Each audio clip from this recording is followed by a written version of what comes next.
শুধু জন্ম দিলেই কি মা হওয়া যায়? হঠাৎ কেন এমন প্রশ্ন করলাম জানেন? বলছি শুনুন। সন্তান জন্ম দিলেই যে সত্যিকারের মা হওয়া যায় না, তা আরো একবার প্রমাণ করলেন এই মা। যে মা নিজের 16 মাসের শিশুকে ঘরে ফেলে রেখে নিজের প্রেমিকের সঙ্গে 10 দিনের ভ্রমণে বের হয়ে যান। সে সময়ে বাড়িতে সেই ছোট্ট শিশুটি ছাড়া আর কেউ ছিল না। এমনকি খাবার পানি কিছুই ছিল না। এর পরিণতি কি হতে পারে একবার ভাবতে পারেন? পিতামাতা দায়িত্বের অবহেলা করলে কি ভয়ঙ্কর পরিস্থিতি হতে পারে, এই ঘটনাটা যেন তারই বাস্তব উদাহরণ।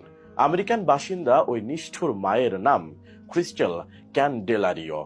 নির্দয় ক্রিস্টেল তার 16 মাস বয়সী কন্যা সন্তান জাইলিনকে বাড়িতে একা রেখে ভ্রমণে চলে গিয়েছিলেন।